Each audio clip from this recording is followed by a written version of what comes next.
Shabbat à tous, j'espère que vous allez bien par la grâce de Dieu. Nous voici dans notre deuxième épisode de par rapport à cette thématique sur le baptême d'eau. Si c'est votre première fois dans cette chaîne YouTube, sur notre podcast sur Spotify et sur notre euh, page YouTube, Facebook, excusez-moi, je vous prie déjà de liker, de vous abonner déjà, d'activer déjà notre notification, que ça pour les vidéos, que ça pour les shorts, tout ce qui va venir afin d'être édifié, afin d'être vraiment assis dans les voies du Seigneur. Allons remettre ce temps entre les mains du Seigneur, parce que nous en avons besoin. Sans la prière, nous ne sommes rien. Sans la prière, nous ne pouvons pas aller quelque part. Nous prions. Seigneur Jésus, merci pour cet épisode, ce temps précieux dans ta présence. Tu es Dieu, ton règne n'a point de fin. Le roi des rois, le Seigneur des seigneurs, c'est toi. Le Dieu des esprits des prophètes, c'est toi.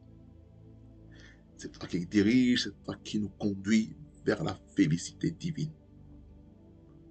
Voilà pourquoi, Seigneur, ce moment, je te remets, Seigneur, ce temps d'apparent entre tes mains. Sanctifie, purifie ce moment. Parle à chacun. Enseigne à quelqu'un sur la doctrine de baptême d'eau au nom de Jésus. Au nom de Jésus.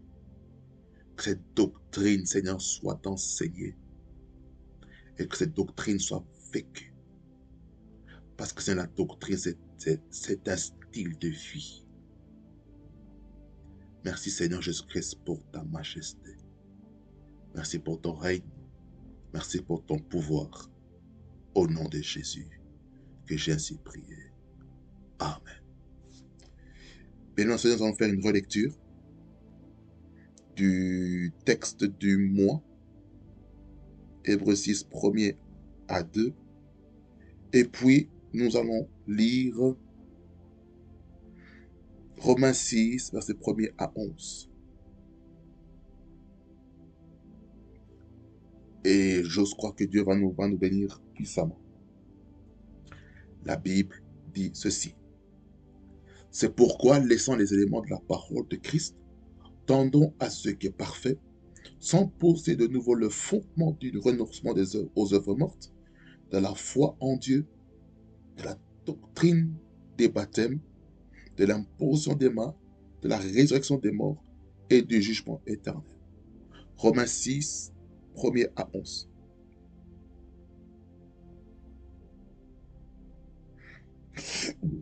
Excusez-moi. Il dit, que dirons-nous donc? Demeurerions-nous dans le péché afin que la grâce abonde? Loin de là. Nous qui sommes morts au péché, comment vivrions-nous encore dans le péché? Ignorez-vous que nous tous qui avons été baptisés en Jésus-Christ, c'est en sa mort que nous avons été baptisés? Nous avons donc été ensevelis avec lui par le baptême en sa mort, afin que comme Christ est ressuscité des morts par la gloire du Père, de même nous aussi, nous marchions en nouveauté de vie. En effet, si nous sommes devenus une même plante avec lui par la conformité à sa mort, nous le serons aussi par la conformité à sa résurrection, sachant que notre vieil homme a été crucifié avec lui, afin que le corps du péché soit réduit à l'impuissance, pour que nous ne soyons plus esclaves du péché, car celui qui est mort est libre du péché. Or, si nous sommes morts avec Christ, nous croyons que nous vivrons aussi avec lui. Sachant que Christ, ressuscité des morts, ne meurt plus. La mort n'a plus de pouvoir sur lui, car il est mort et c'est pour le péché qu'il est mort une fois pour toutes. Il est revenu à la vie, c'est pour Dieu qu'il vit. Ainsi, vous-même, regardez-vous comme mort au péché et comme vivants pour Dieu en Jésus-Christ. Amen. Bien-aimés, nous continuons toujours notre message sur la doctrine du baptême d'eau.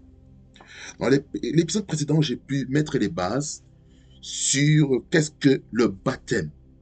Je vous ai expliqué que le baptême avait deux mots. Parce que le baptême, c'est le nom commun, c'est baptisme. Et le verbe baptiser, c'est baptizo, qui veut dire immersion, submersion ou submerger. Vous voyez? Ça veut dire que notre corps est totalement impliqué dans l'eau. Vous voyez? C'est ça que nous sommes en train de parler, particulièrement dans notre contexte, notre thème, le baptême d'eau. Ça veut dire que notre corps est immergé dans l'eau. Et puis nous avons vu les étapes qui nous conduisaient au baptême d'eau. Je vous ai montré, premièrement, qu'il fallait avoir une prise de conscience afin d'être baptisé. La prise de conscience, c'est de faire une introspection, de regarder dans le passé qu'est-ce qu'on a fait de négatif, de mal, selon la parole de Dieu, et se repentir deuxièmement. Et cette repentance va faire en sorte qu'on va confesser nos péchés, comme il est écrit dans 1 Jean, chapitre 1, le verset 9. Voyez? Et troisièmement, dernièrement, nous avons vu l'importance, nous avons vu le fait que nous offrir notre vie à Christ comme Seigneur et Sauveur par la conversion. C'est-à-dire qu'on donne sa vie à Christ en confessant de sa bouche. Selon Romains, chapitre 10, le verset 9. Nous devons confesser que Jésus-Christ est Seigneur. Et c'est là où on sera sauvé. On doit confesser et croire. Donc, lorsqu'on se convertit par ricochet, maintenant, il y a aussi la foi qui se développe. Parce qu'on a été frappé par la parole. Souvenez-vous, lorsque Jésus-Christ est ressuscité d'entre les morts, il a commencé à parler à un groupe de personnes et ces personnes ont commencé à sentir un bouillonnement dans leur cœur pendant que Jésus-Christ était en train d'enseigner. Ensuite, Jésus-Christ a partagé maintenant la Sainte Seine avec eux. Et puis, une fois qu'ils ont mangé ça, Jésus-Christ avait disparu et leurs yeux se sont ouverts et ils ont pris conscience que Jésus-Christ était réellement ressuscité. C'est certainement marqué. Voyez? Et là, bien aimé Seigneur, avec ce résumé, pour ceux qui n'ont pas suivi le premier épisode, là maintenant nous pouvons aller plus loin. Maintenant, j'aimerais vous poser une question. Qu'est-ce que ça représente pour vous, le baptême d'eau? Ça représente quoi dans notre vie en tant qu'enfant de Dieu? Quels sont les symboles de l'acte que nous sommes en train de faire pendant que nous sommes baptisés d'eau par immersion? Je n'ai pas parlé de baptême d'eau par absorption. Immersion, dans laquelle votre corps est totalement trempé. En sachant que bien sûr, il faut des vêtements blancs. Souvent, on met des vêtements blancs sur nous afin qu'on soit baptisé. Qu'est-ce que cela a comme signification? Selon Romains 6, verset 1er jusqu'au verset 11. La première chose que nous devons comprendre, c'est que le baptême d'eau nous identifie à la mort avec Jésus-Christ. Ça veut dire par là que lorsque vous allez dans l'eau du baptême, vous faire baptiser par immersion, en fait, votre vieille nature meurt. En fait, pour vous dire vrai, le baptême d'eau, c'est votre cimetière. Votre cimetière, vous partez à l'enterrement de votre ancienne nature. on, on vous embaume par le baptême d'eau et vous ressortez une nouvelle personne. Mais là, je parle premièrement sur le fait de mourir à son ancienne nature. Ça, il est marqué ici au le verset 4. Plutôt après le verset 3 et 4, il dit ceci. Ignorez-vous que nous tous qui avons été baptisés en Jésus-Christ, c'est en sa mort que nous avons été baptisés. Voyez, le baptême nous identifie à la mort de Jésus. C'est-à-dire, lorsque Jésus-Christ est mort, vous aussi, vous êtes mort. Vous êtes en train de mourir. Vous n'êtes plus vivant.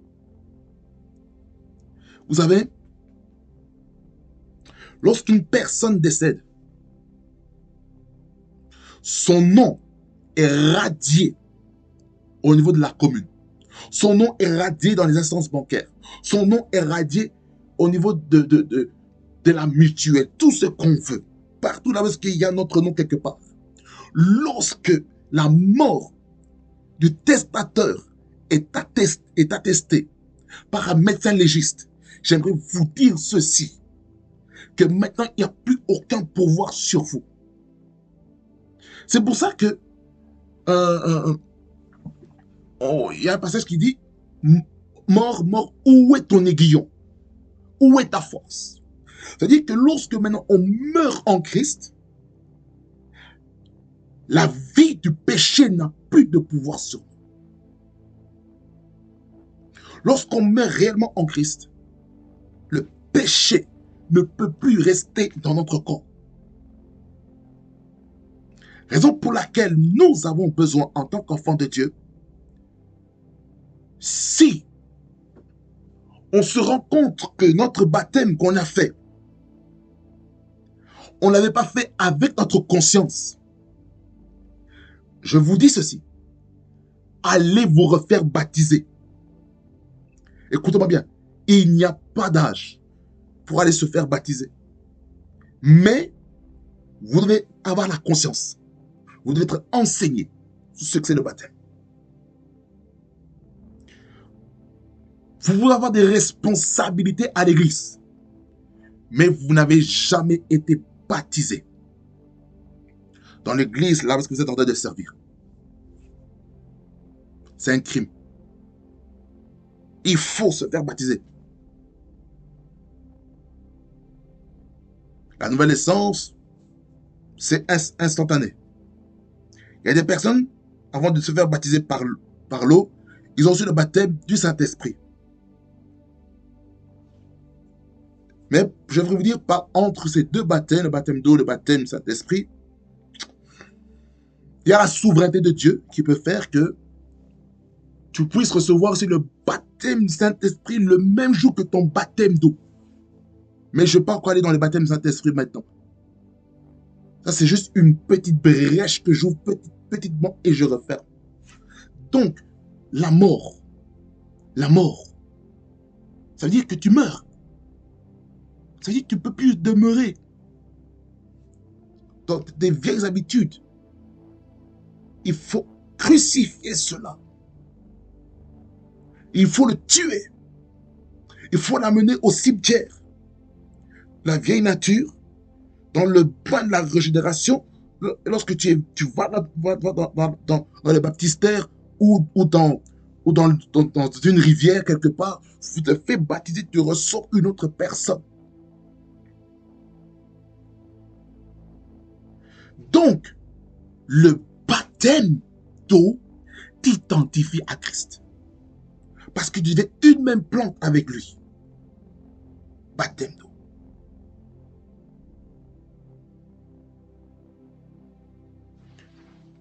Vu que Jésus-Christ a été enseveli dans le tombeau, nous aussi, pendant que nous sommes passés dans les eaux du baptême, ou d'autres qui désirent passer par les eaux du baptême, ils sont ensevelis avec Jésus. Ça veut dire que maintenant, on ne voit plus ton corps corruptible, Lorsque tu te reçois, tu deviens maintenant incorruptible. Parce que tu dois devenir une seule personne, une même plante avec Christ.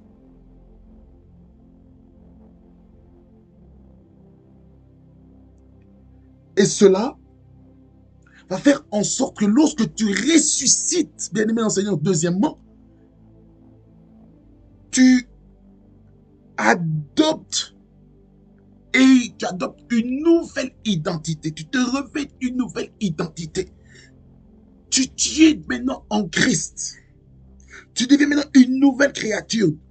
2 Corinthiens chapitre 5, le verset 17 qui dit, si quelqu'un est en Christ, il est une nouvelle créature. Les choses anciennes sont passées. Ça veut dire les choses anciennes qui sont passées, c'est ta vieille nature. Ton mauvais comportement là, que tu avais avant ta conversion, tu le mets, tu l'amènes au cimetière. Il meurt. Il faut que lorsque tu sors de l'eau du baptême, qu'on puisse voir une autre personne. On voit une autre personne émerger. Une nouvelle identité d'enfant de Dieu. Ça veut dire par là, maintenant, lorsque tu sors des eaux du baptême, maintenant, il y a une qualité de vie que tu dois maintenant avoir. Je parle du baptême d'eau par immersion ici. Je ne parle pas du baptême par absorption. Je parle du baptême par immersion. Au vrai sens du terme étymologique. Du mot baptême ou le mot baptisé. Ça veut dire que lorsque tu es en Christ, lorsque tu ressuscites avec lui, tu es une nouvelle personne. Regardez, lorsque Jésus-Christ est ressuscité d'entre les morts, qu'est-ce qui s'est passé? Les gens ont voulu le toucher. Jésus-Christ a dit quoi? Ne me touchez pas. Surtout à Marie de Magdala, en disant ne me touche pas parce que je ne suis pas encore monté auprès de mon Père. Ça veut dire maintenant, Jésus-Christ, lorsqu'il est ressuscité, il avait maintenant un corps incorruptible. Ça veut dire qu'il devait faire attention à sa marche. Et c'est pareil pour nous en tant qu'enfants de Dieu. De la même manière que Jésus-Christ est ressuscité d'entre les morts, avec un corps incorruptible, il n'a pas accepté à cette femme, Marie de Magdala, pour toucher à son corps. Ainsi en est-il pour vous. Ça veut dire qu'il y a une nouveauté de vie que Dieu attend de nous. Nouveauté de vie. Nouveauté de vie. À partir de ce moment-là, vous êtes maintenant enregistré publiquement devant la compagnie des anges. Une nuée de témoins, comme dit dans Hébreux 12, verset 1er. La nuée de témoins ici, nous sommes en train de parler de quoi? Des anges qui sont dans les cieux. Nous sommes en train de parler des chrétiens qui étaient morts, qui sont spirituellement au ciel. Nous sommes en train de parler des héros de la foi qui sont dans les cieux, qui assistent à cela. Nous sommes en train de parler de Jésus-Christ qui assiste à cela. Nous sommes en train de parler du Père Céleste qui assiste à ces choses.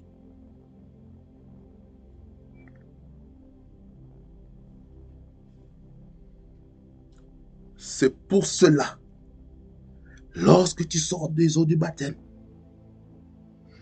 j'aimerais te dire une chose. Les tentations, les temps d'épreuve vont suivre. Regardez ce qui s'est passé avec Jésus. Allons dans Matthieu chapitre 4. Matthieu chapitre 4.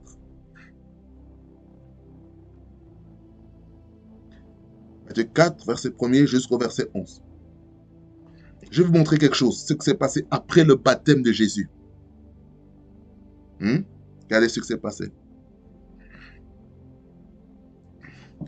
Alors, Jésus fut emmené par l'Esprit dans le désert pour être tenté par le diable. Je m'arrête là. Ça veut dire par là ceci, bien aimé dans ce désert, écoutez-moi bien. Ça veut dire que Dieu va te conduire dans certains endroits pour éprouver ta nouvelle identité en Christ. Ça veut dire que le temps d'épreuve, d'examen va arriver, que vous le voulez ou pas. Regardez ce qui se passe. Après avoir jeûné 40 jours et 40 nuits, il eut faim. Là, il était où dans le désert? Le désert, c'est le symbole des retraites. Le temps où il faut se retirer. C'est-à-dire, après être baptisé, bien aimé Seigneur, il faut avoir des temps de retraite.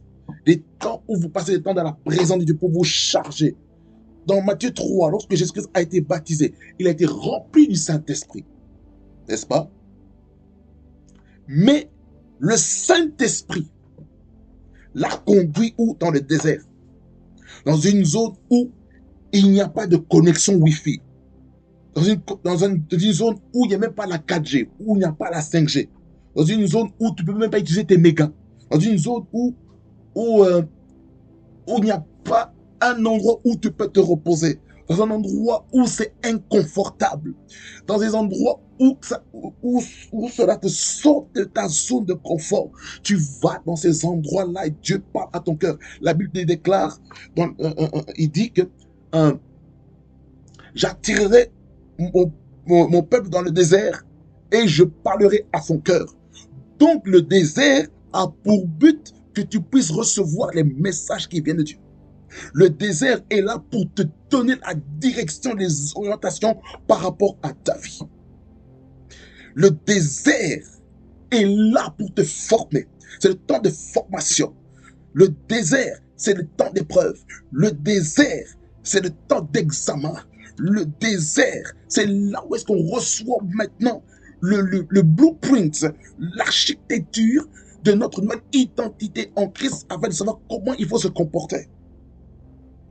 Parce que lorsqu'on parle de désert ici, j'aimerais vous dire ceci, que on sera toujours tenté. Il y aura toujours des personnes qui vont éprouver notre nouvelle identité en Christ.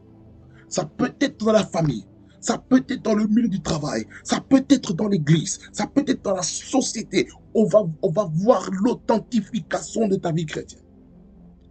C'est raison pour laquelle il est important de revenir, pour tous ceux qui ne sont pas encore baptisés, d'aller dans les eaux du baptême. Je vais vous dire ceci. Il n'est pas obligatoire de recevoir des certificats de baptême. Il y a certaines personnes qui ont le certificat de baptême, mais certaines personnes ont glissé. Soit parce qu'ils se sont découragés, ou peut-être ils ont eu, le diable a amené une condamnation extrême afin qu'ils ne puissent pas venir dans la maison de Dieu. Vous voyez? Je continue à lire, verset 3. Le tentateur s'étant approché, le tentateur, c'est qui? C'est le diable, lui dit, si tu es fils de Dieu, ordonne que ces pierres deviennent des pains. Jésus répondit, il est écrit, l'homme ne vivra pas de pain seulement, mais de toute parole qui sort de la bouche de Dieu. Le diable le transporta dans la ville sainte, le plaça sur le haut du temple, et lui dit, si tu es fils de Dieu, jette-toi en bas, car il est écrit, il donnera des ordres à ses anges à ton sujet, et ils te porteront sur les mains, de peur que ton pied ne heurte contre une pierre. Jésus lui répondit, lui dit, il est aussi écrit, tu ne tenteras point le Seigneur ton Dieu.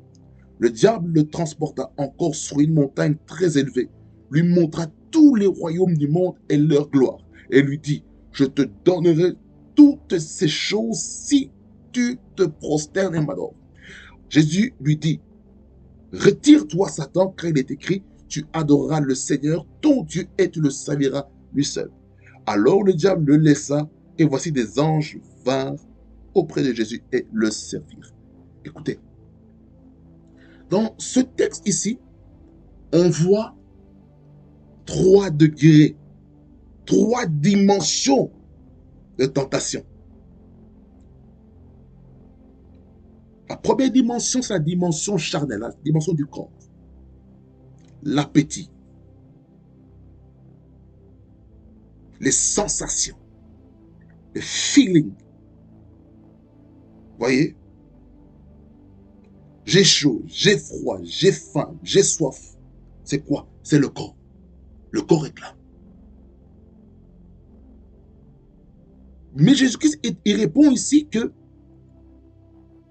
la vie de l'homme, c'est pas seulement auprès de la nourriture physique, mais aussi c'est avec la parole de Dieu, la nourriture spirituelle. Ça, c'est la première dimension, la dimension au niveau du corps, la chair. Deuxième dimension, c'est la dimension de l'âme, où il le transporta dans la ville sainte, ça veut dire au-dessus du temple, pour se jeter vers le bas, afin de se casser la jambe. C'est quoi comme type de tentation? La tentation au niveau de l'âme. Dans l'âme, il y a le raisonnement, il y a l'intellect, il y a la volonté dans l'âme. Le diable a voulu éprouver cette dimension-là. Et Jésus-Christ a répondu, tu ne tenteras point le Seigneur ton Dieu. Pourquoi? Pourquoi tenter Dieu tandis qu'on a à la réflexion? Donc l'âme nous pousse à réfléchir. Et c'est là où est-ce qu'il y a le discernement. C'est dans l'âme. Ici, il veut s'attaquer aussi à notre personnalité, le diable. Lorsqu'on voit la partie de l'âme. La troisième dimension de tentation, c'est au niveau de l'esprit, c'est avec l'adoration. L'adoration dans Jean chapitre 4, versets 23 et 4, qui dit que l'heure vient et déjà venue où les vrais adorateurs adoreront le Père en esprit et en vérité, car ce sont là les vrais adorateurs que le Père recherche ou demande. Car Dieu est esprit, il faut que ceux qui l'adorent l'adorent en esprit et en vérité. Donc ici, il veut que Jésus-Christ se prosterne, puisse l'offrir un culte au diable afin d'hypothéquer sa vie. Ça veut dire ici, le diable va attaquer quoi? La communion avec Dieu. C'est ce que le diable a voulu attaquer, la communion avec le Père Céleste. Il a voulu perturber la présence de Dieu. Voyez? Et là, Jésus-Christ, il a déclaré, retire-toi, Satan, car il est écrit, tu adoreras le Seigneur, ton Dieu, et tu le serviras du seul. Et puis il a fui. Mais dans d'autres textes, lorsqu'on parle de ça, on essaie de dire que le diable, dans d'autres textes, que ce soit Marc ou Luc, il nous explique que le diable, il l'a laissé pendant un temps. C'est pour dire que le diable, il va frapper au moment opportun. Vous voyez? C'est pourquoi nous devons être prudents dans notre marche. Nous serons tentés dans ce domaine-là après le baptême. Le baptême d'eau, troisièmement, fait de nous une seule plante avec Christ. Nous sommes une seule plante lorsqu'on revient dans Romains 6. Romains 6. Il dit ici au verset 5. En effet, si nous sommes devenus une même plante avec lui par la conformité à sa mort, nous le serons aussi par la conformité à sa résurrection. Vous voyez? Donc, le baptême d'eau t'identifie à Christ, comme je l'ai dit au tout début. Ça fait en sorte qu'on devient un avec Christ. On est un avec Christ. C'est-à-dire que lorsque on te voit, on ne te voit pas toi, mais on voit Jésus-Christ en toi.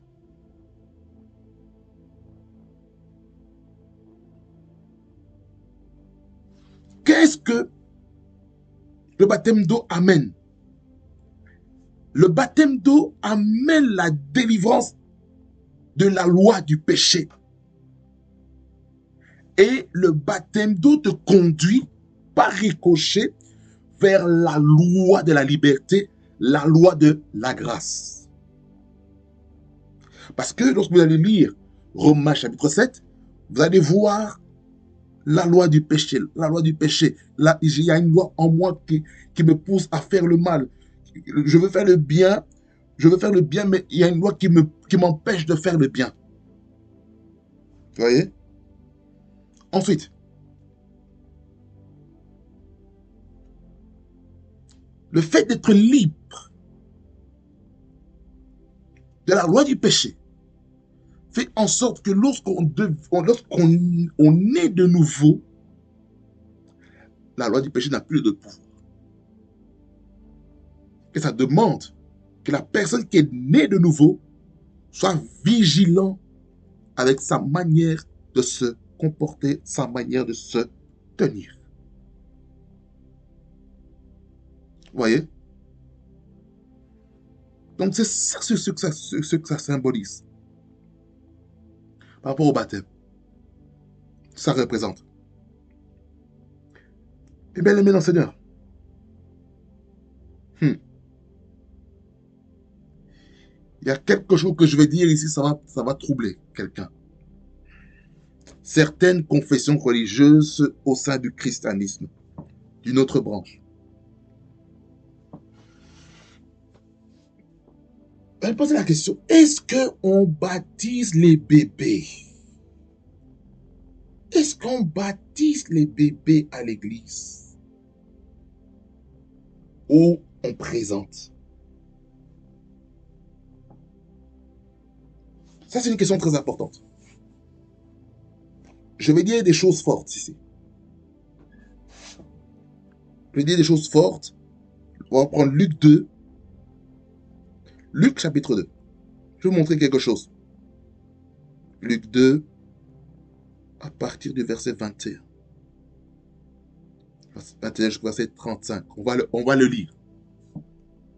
Je vais vous montrer quelque chose. Afin de vous montrer que le baptême des bébés, le baptême des enfants mineurs qui n'ont pas pris conscience n'est pas valable. Doctrinalement parlant, ce baptême-là n'a pas de valeur devant Dieu. Il y a Luc 2, 21 à 35. Lisons bien les Écritures. Et là, je parle aussi avec un langage dogmatique. Il est écrit ceci. Le 8e jour auquel l'enfant devait être circoncis, étant arrivé, on lui donna le nom de Jésus. Nom qu'avait indiqué l'ange avant qu'il soit conçu dans le sein de sa mère. Écoutez, là on voit un peu les rites de la loi de Moïse, selon le livre de Lévitique, le livre de Deutéronome et tout ça, par rapport aux enfants, par rapport à la circoncision.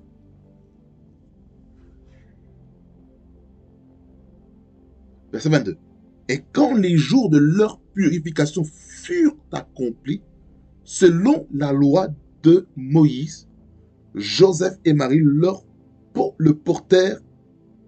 portèrent à Jérusalem pour le présenter au Seigneur. Écoutez-moi attentivement. Suivant ce qui est écrit dans la loi du Seigneur, tout mâle premier-né sera consacré au Seigneur et pour offrir en sacrifice de tourterelles ou de jeunes pigeons, comme cela est prescrit dans la loi du Seigneur. Quand on parle de la loi du Seigneur, on parle de la loi de Moïse. On parle de la loi que Dieu a donnée à Moïse sur le mont Horeb, sur le mont Carmel, lorsqu'il était sur la montagne, en train de télécharger le plan de Dieu pendant 40 jours et 40 nuits. Ça, c'est quoi? Retraite. Ou, je vois encore plus loin, jeûne et prière. Il était avec Dieu. Je n'ai pas vu dans les textes que Moïse avait mangé ou bu quelque chose. Il n'est pas noté.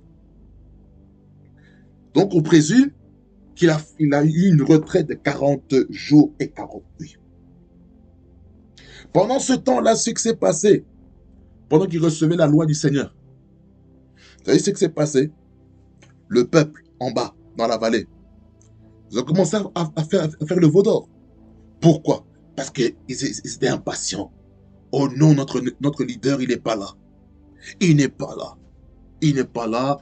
maintenant, Aaron, fais-nous un veau d'or. Fais-nous un Dieu dans lequel on va se prosterner. Voyez pourquoi Oh mon Dieu.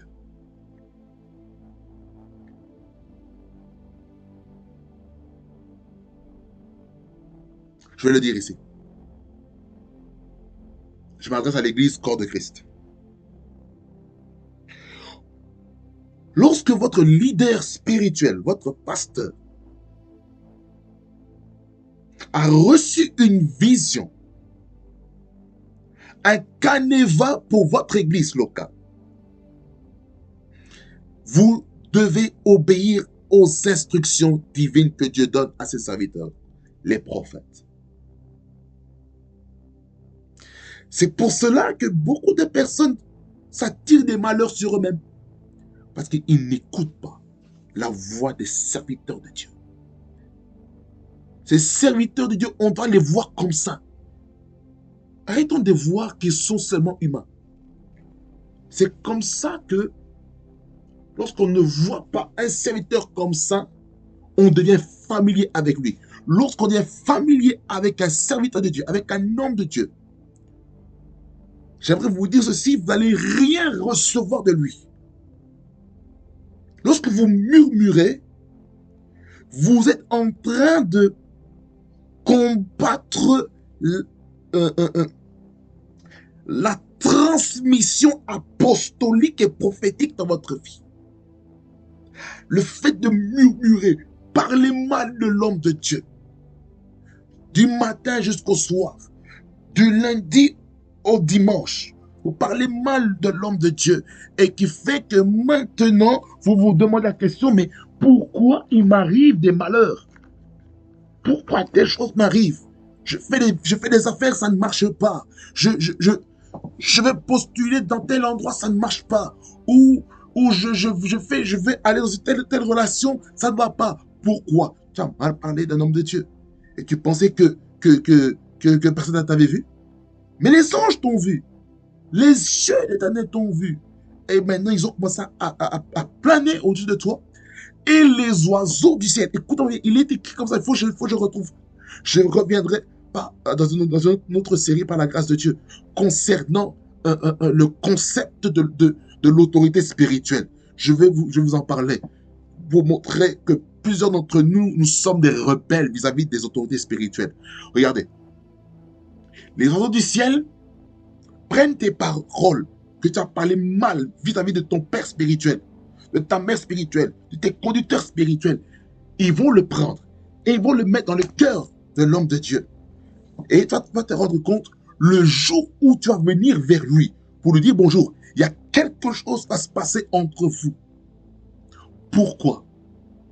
Tu vas sentir comme une opposition. Tu vas dire bonjour, mais l'homme de Dieu devant toi, il ne te sourit plus. Pourquoi? Les anges, ces anges qui accompagnent sa mission, son ministère, est avec toi. Que son ange le ressemble. Parce que ton père spirituel, tes conducteurs spirituels sont des anges dans l'église locale où est-ce que tu es. Ils portent le message au nom de Jésus. Et on se doit d'être obéissant vis-à-vis d'eux. Pour les vrais, bien sûr. Hein. Mais si il y a le faux, il faut avoir le discernement. C'est important. C'est pour cela, certaines relations entre père et fils spirituels sont gâtées, ont des problèmes. Pourquoi on a mal parlé d'eux dans le secret? Et maintenant, on s'attend que lorsqu'on va aller le voir publiquement, en disant « Bonjour, homme de Dieu, comment allez-vous » Il te répond mal. Pourquoi? Le Saint-Esprit lui a parlé. Dit, lui, fais attention à lui, à cette personne. Il va te faire beaucoup de mal. Il va te trahir. Ça, ce n'était pas prévu. C'est ça le prophétique. C'est pour cela, certaines personnes ont des problèmes dans leur marche chrétienne. Parce qu'ils parlent mal des serviteurs de Dieu. Pourquoi des gens ont des soucis de santé régulièrement? Il y a des gens qui ont des problèmes de santé à cause de la mission qu'ils portent. et les retours, les attaques viennent. Chose qui est normale. Lorsqu'on sert Dieu, les combats viennent. Combat physique, combat. Maintenant, la charge du ministère au niveau psychologique et mental est tellement grande, tu peux même faire une dépression. Hein. Le ministère peut t'amener à faire une dépression. Le ministère peut t'amener vraiment des luttes et des combats, même en interne. Quand je parle d'interne, je parle de la famille, les gens qui te connaissent. Tu peux avoir des combats. Et parfois, Dieu va faire en sorte que tu puisses te distancer pendant un temps de ta famille, mais c'est toujours ta famille. Hein. Ne les rejette pas, non. Mais Dieu va mettre une distance pendant un temps jusqu'à ce que les choses se calment. Et comme c'est passé avec Esaü et Jacob qui est devenu Israël, il y aura un temps de réconciliation. C'est pourquoi il y a quelque chose, il y a un secret très important pour la guérison des blessures intérieures dans une famille, c'est laisser le temps au temps. Même si on vous fait du mal dans votre famille, mettez des distances. Première étape, mettez des garde-fous, mais laissez le temps. Laissez le temps pour la guérison. Laissez le temps pour la restauration. Laissez le temps pour votre reconstruction. Laissez le temps. Laissez le temps au temps. Ne brusquons pas le temps de Dieu. Ne brusquons pas les étapes. Laissons Dieu travailler en nous. Si tu as besoin d'un an, laisse Dieu travailler en toi pendant un an. Si tu as besoin de 2 ans, laisse Dieu travailler en toi pendant 2 ans. Si il te faut 3 ans, laisse Dieu te travailler pendant 3 ans. Laisse Dieu travailler ton cœur. Parfois, il faut être seul. Il faut être seul pour être guéri intérieurement. Parce que le fait d'être encombré de plusieurs voies, tu n'arrives pas à te reconstruire. Regardez ce qui s'est passé avec Esdras et Néhémie. Lorsqu'ils sont sortis de l'exil, sous la direction du roi Cyrus, qui était le roi des Mèdes et des Perses, il les a donné la libération en ayant des lettres pour aller reconstruire le temple. Esdras, c'était le temple. Néhémie, c'était le mur, la muraille de la ville. Et pendant que ces choses se faisaient, il y avait quoi? Il y avait des oppositions. Ça veut dire que pendant que tu veux reconstruire un mur dans ta vie, tu veux reconstruire ta vie, il y aura des personnes qui vont te distraire, qui vont t'empêcher de te reconstruire. Ça peut être les disputes, ça peut être les réalités financières, ça peut être des réalités fiscales, des réalités juridiques et toutes ces choses qui te perturbent, qui te fait douter de la fidélité de Dieu dans ta vie. Voyez? Je continue toujours de lire.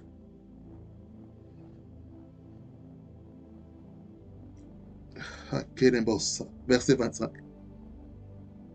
C'est très important, je vais le dire ici. Pour guérir intérieurement, bien aimé en Seigneur, mettez des distances. Il y a des personnes, Dieu va les contraindre, va les obliger d'habiter seuls. Et en habitant seul, ce sera le meilleur endroit pour être guéri.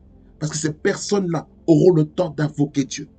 Ils auront le temps de lire, d'étudier et de méditer la parole de Dieu. Ils auront le temps de méditer. Ils auront le temps de planifier leur vie. Ils auront le temps de se connaître eux-mêmes. C'est pourquoi il est important de comprendre que nous devons apprendre à se connaître. Qui es-tu, mon frère? Qui es-tu, ma soeur? Te connais-tu toi-même? Pas selon ce que les hommes connaissent de toi. Te connais-tu toi-même? Parce qu'il y a des choses que toi-même tu connais, que même les membres de ta famille ne connaissent pas. Que seul Dieu connaît.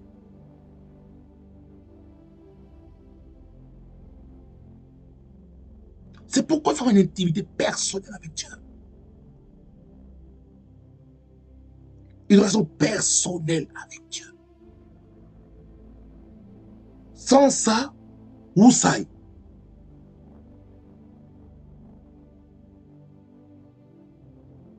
Voilà pourquoi nous avons besoin, par moment, de rester seuls. Je vais dire encore une autre chose. Les prophètes sont des personnes qui sont plus solitaires que autre chose. Et il y a des prophètes qui sont destinés à être plus avec Dieu qu'avec les hommes. Yes. Tu n'es pas prophète si tout ce que tu fais, tu restes qu'avec les hommes. Reste qu'avec le monde, tu restes qu'avec la population. Comment tu vas écouter Dieu? Comment tu vas écouter l'incident de l'Éternel si toi-même tu n'as pas d'intimité, si tu ne montes pas dans les lieux secrets pour recevoir les messages pour les autres? C'est important d'intercéder. C'est important de recevoir les messages pour les gens qui doit faire 3 éléments: l'exhortation, l'édification et la consolation. Regardez, 25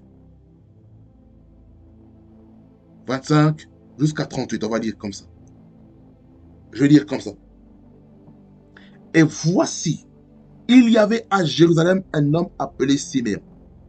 Cet homme était juste et pieux. Il attendait la consolation d'Israël et l'Esprit Saint était sur lui. Il avait été divinement averti par le Saint-Esprit qu'il ne mourra point avant d'avoir vu le Christ du Seigneur. Il vint au temple, poussé par l'Esprit, et comme les parents apportaient le petit enfant Jésus pour accomplir à son égard ce qu'ordonnait la loi. Il le reçut dans ses bras, bénit Dieu et dit: Maintenant, Seigneur, tu laisses ton serviteur s'en aller en paix selon ta parole. Car mes yeux ont vu ton salut, salut que tu as préparé devant tous les peuples. Lumière pour éclairer les nations et gloire d'Israël, ton peuple. Son père et sa mère étaient dans l'admiration des choses qu'on disait de lui. Siméon les bénit et dit à Marie, sa mère: Voici cet enfant est destiné à amener la chute et le relèvement de beaucoup en Israël, et à devenir un signe qui provoquera la contradiction. Et à toi-même, une épée te transpercera l'âme, afin que les pensées de beaucoup de cœurs soient dévoilées.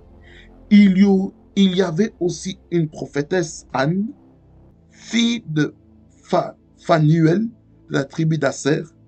Elle était fort avancée en âge et elle avait vécu 7 ans avec son mari depuis sa virginité. Restée veuve et âgée de 84 ans, elle ne quittait pas le temple et elle servait Dieu nuit et jour dans le jeûne et dans la prière. Étant arrivée, elle aussi, à cette même heure, elle louait Dieu et elle parlait de Jésus à tous ceux qui attendaient la délivrance de Jérusalem. Ici, dans cette présentation, la présentation de Jésus, le serviteur Siméon est en train de dire des choses puissantes, des choses qui vont arriver pendant son vécu. Regardez, la bénédiction commençait à partir du verset 28 jusqu'à 32. Il dit, il reçut dans les bras, bénit Dieu et dit: Maintenant, Seigneur, tu laisses ton serviteur s'en aller en paix selon ta parole. Parce que ici, lorsqu'on retourne au verset 26, il est écrit: il avait été divinement averti par le Saint-Esprit qu'il ne mourrait point avant d'avoir vu le Christ du Seigneur. Donc ça veut dire que lorsqu'il a vu le bébé Jésus, il a dit maintenant je peux mourir en fait. Je peux me reposer maintenant. Parce que j'ai vu mon sauveur. Il a dit, verset 30, car mes yeux ont vu ton salut. Sozo, la délivrance, la prospérité, la richesse, la gloire, la guérison. Le salut, c'est un package. Regardez, car mes yeux ont vu ton salut. Et c'est comme ça que Jean-Baptiste a dit, dans le livre de Jean, chapitre 1er, il dit, voici l'agneau de Dieu qui ôte le péché du monde. N'est-ce pas? Regardez. Verset 31. Salut que tu as préparé devant tous les peuples, lumière pour éclairer les nations et gloire d'Israël, ton peuple. Ça veut dire que Jésus-Christ est venu préparer la voie du salut. Vous savez comment il va faire préparer? En faisant des voyages missionnaires, évangélisation, délivrance, enseignement, prédication, formation des disciples, afin que les disciples eux-mêmes puissent maintenant gagner les âmes, amener le salut auprès des hommes.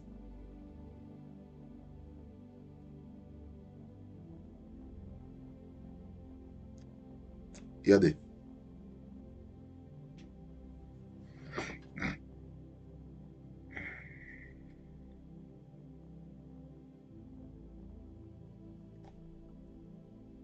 Verset 32, lumière pour éclairer les nations. Ça veut dire que Jésus-Christ est venu pour amener la lumière.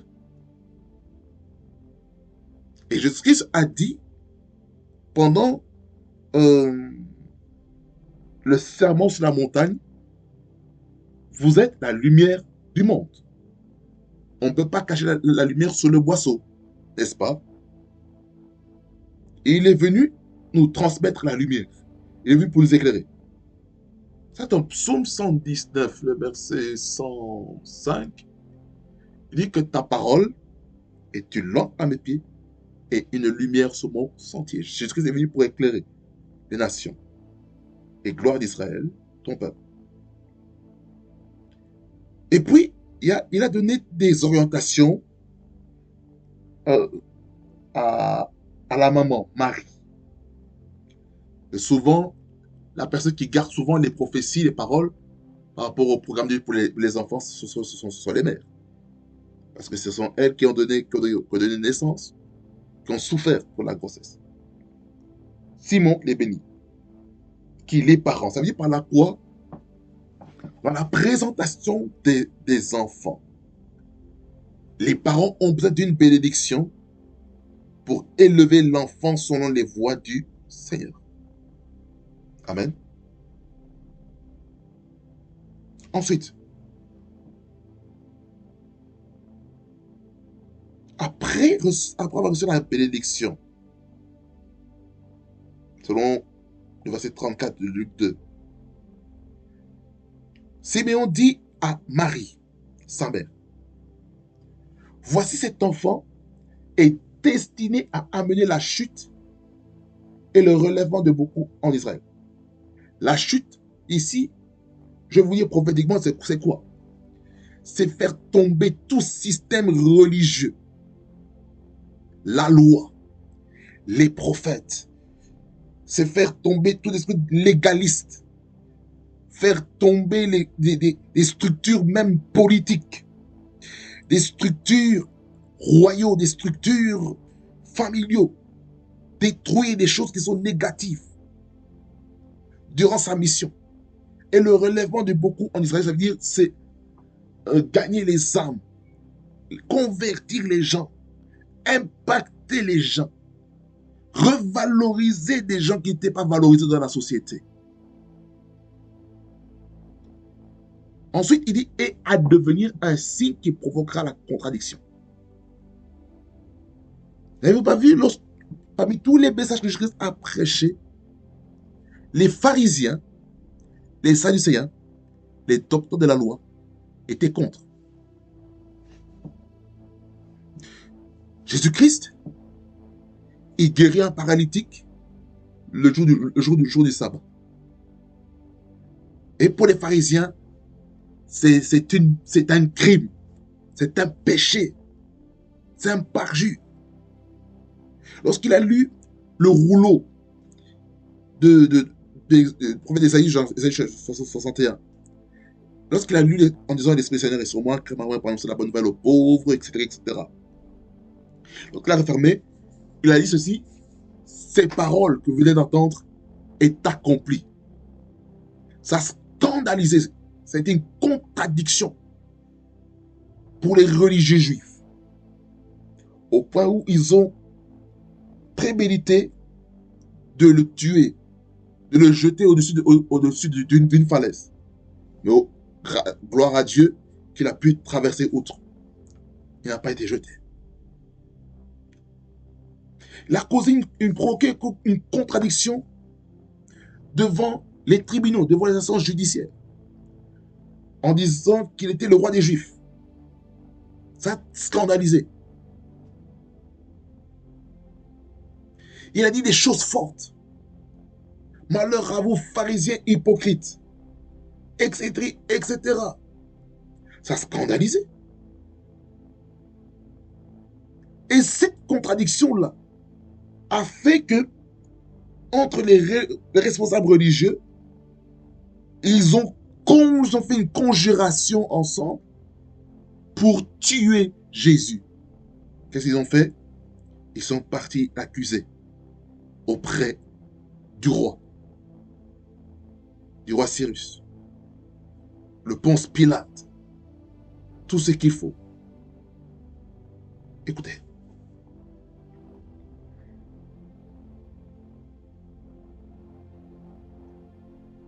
Cette contradiction a aussi amené la trahison de Jésus au travers Judas Iscariote. Après la Sainte Seine, lorsque Judas est parti voir les soldats romains pour aller arrêter Jésus-Christ, son maître. Et lorsqu'ils l'ont vu, lorsque Judas avec les soldats sont venus au jardin de Gethsemane, qu'est-ce qui s'est passé? Judas a embrassé Jésus en disant, là, vas-y maître, je suis là. Donc il a embrassé.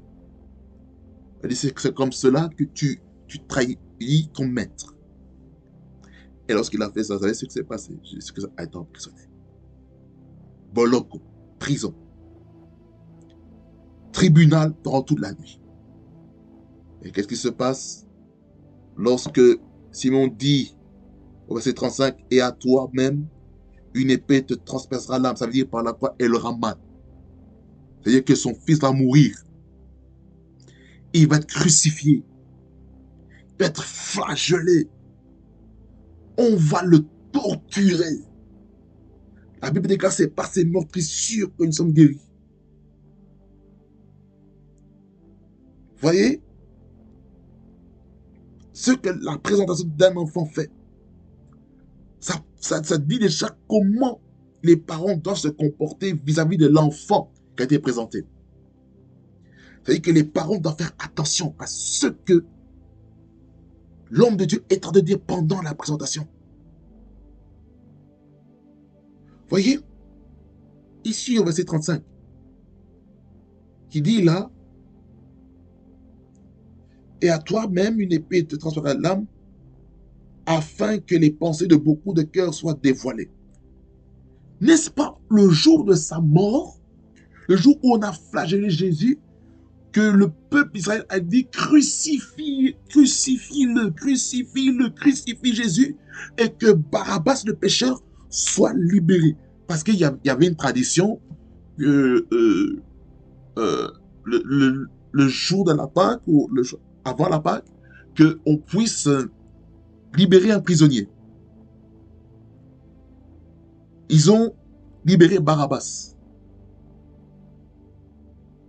Et Barabbas a été libéré. Et là maintenant, toutes les charges sont tombées.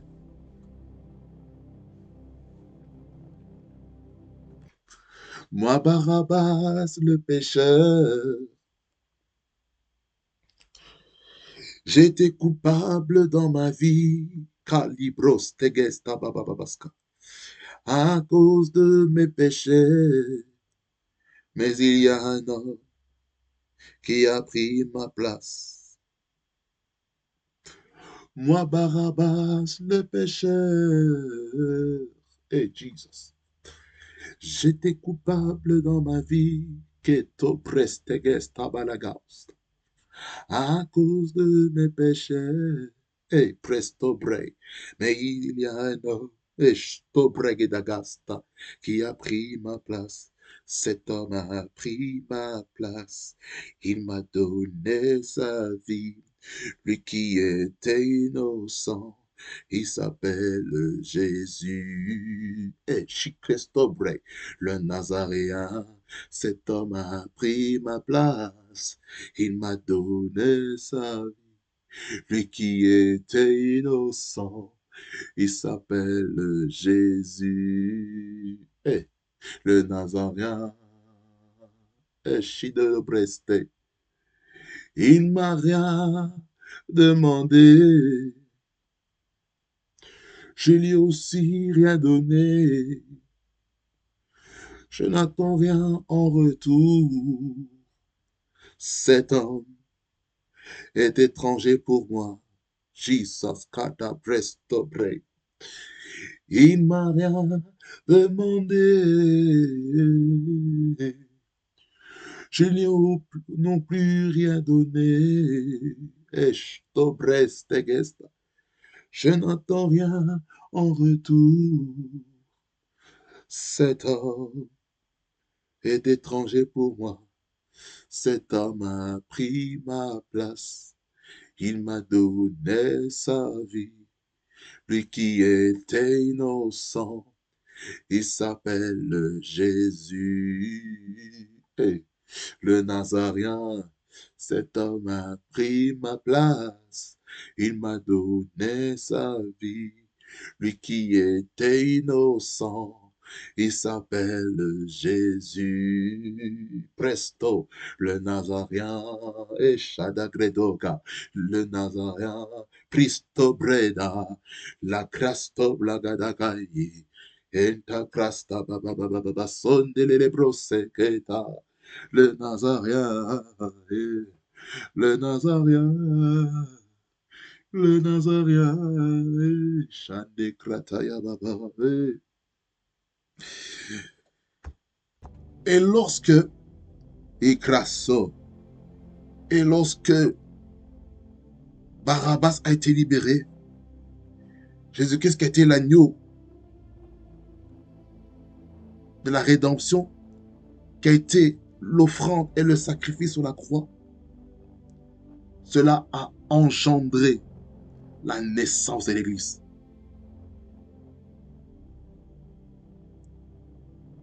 Karabras togroto kababas cantabre.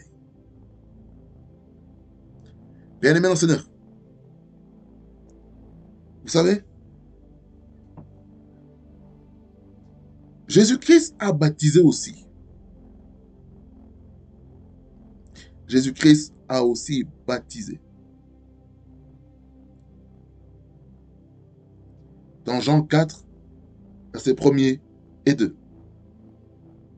Il dit ici, le Seigneur sut que les pharisiens avaient appris qu'il faisait et baptisait plus de disciples que Jean. Toutefois, Jésus ne baptisait pas lui-même, mais c'était ses disciples. Jean-Baptiste a baptisé. Ensuite, Jésus-Christ a poursuivi le baptême d'eau par immersion. Et les disciples ont fait cela sous la supervision de notre Sauveur Jésus-Christ. Et c'est là où est-ce que les disciples ont commencé à la formation. Ils ont fait le stage dans le ministère en baptisant les gens.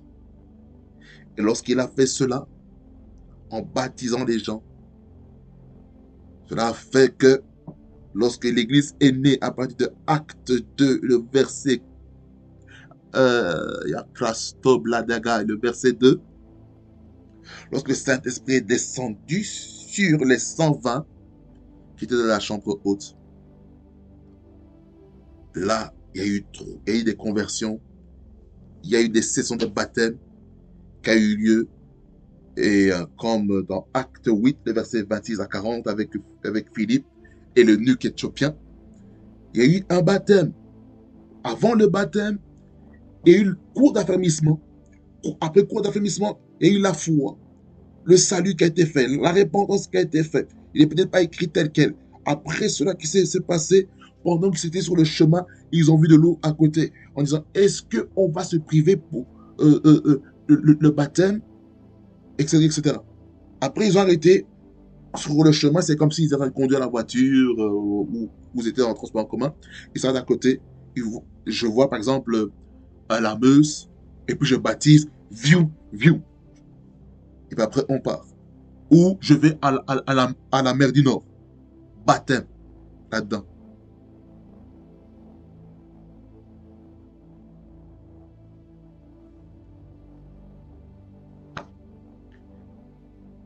Et puis, l'éduc éthiopien a été rempli de Saint-Esprit. Après le baptême, c'est que c'est passé Philippe. Il a été téléporté. Téléporté. Le Saint-Esprit a téléporté Philippe. Philippe, c'était il faisait partie aussi des anciens, des diacres et tout, de l'église, transporté. God, le baptême. Bien aimé, la réponse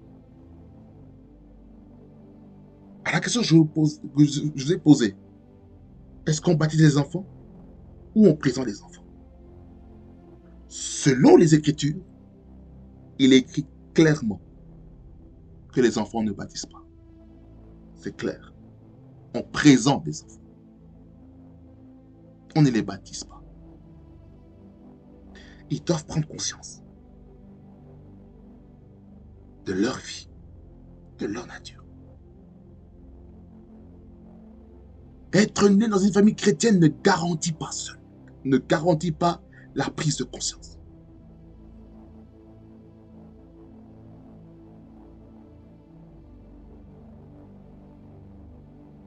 Être né dans une famille chrétienne ne garantit pas que tu as pris conscience de ton état de vie. Quelqu'un dit Amen. Ça vous plaît abondamment, fasse beaucoup du bien. Et je crois que avec ces 2 épisodes, ça nous aura beaucoup parlé par rapport à cela. Amen. Nous prions.